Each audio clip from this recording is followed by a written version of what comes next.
నమస్తే, welcome to T Times news. అగ్రరాజ్యం అగ్గి రాజేస్తోందా? మొన్నటి వరకు ఎన్నికల హడావిడి నుంచి తేరుకున్న ప్రజల్లో మళ్ళీ కలవరపాటెందుకు? దిగిపోయేలోపు బైడెన్ ఉక్రెయిన్ రష్యా మధ్య చిచ్చు పెడుతున్నారా? బైడెన్ నిర్ణయాన్ని తీవ్రంగా వ్యతిరేకిస్తున్న రష్యా.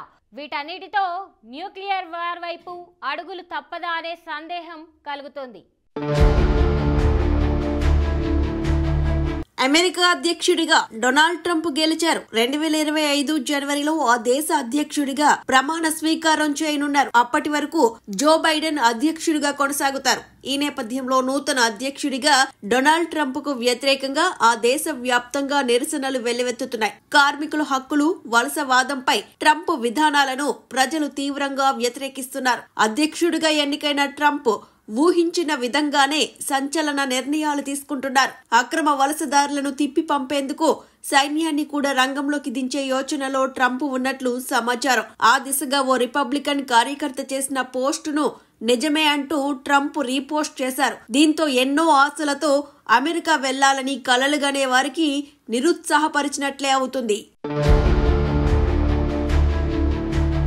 ప్రస్తుతం అక్కడుండే అమెరికన్లు ఇదేం దేశంరా నాయనా అనుకునేలా మారింది. ఇప్పుడు ట్రంప్ గెలుపుతో ఆ దేశం నుంచి ఎలా బయటపడాలా అని గూగుల్లో తెగ సెర్చ్ చేస్తున్నారట.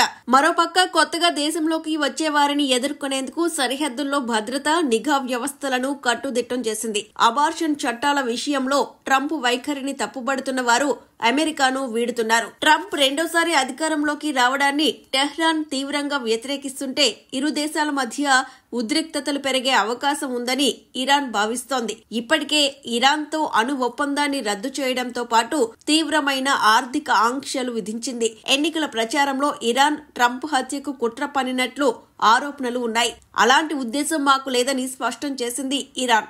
అధ్యక్షుడిగా బాధ్యతలు చేపట్టనున్న ట్రంప్ ను ప్రసన్నం చేసుకునే దిశగా ప్రయత్నాలు మొదలెడుతోంది. భవిష్యత్తులో యూరోప్ దేశాలకు ముప్పుగానే పరిణమిస్తుందనే సాకు చెబుతూ పశ్చిమ దేశాలు ఉక్రెయిన్ కు ఆయుధాలు అందిస్తున్న క్రమంలో ఉక్రెయిన్, రష్యాల మధ్య మరింత ఉద్రిక్తతలు పెంచేలా అమెరికా అధ్యక్షుడు జో బైడెన్ కీలక నిర్ణయం తీసుకున్నారు. రష్యాలోని సుదూర లక్ష్యాలను కొట్టేలా క్షిపణులను ఉపయోగించుకునేందుకు బైడెన్ ఉక్రెయిన్ కు అనుమతి ఇచ్చారు. దీంతో యుద్ధం సంఘర్షణ స్థాయిని పెంచినట్లయింది. అయితే ఈ నిర్ణయంపై స్పందించిన రష్యా అధ్యక్షుడు పుతిన్ తమపై ఎవరైనా దాడికి దిగినట్లయితే అణ్వాయుధాలను విస్తృతంగా వాడేందుకు అనుమతి ఇచ్చారు.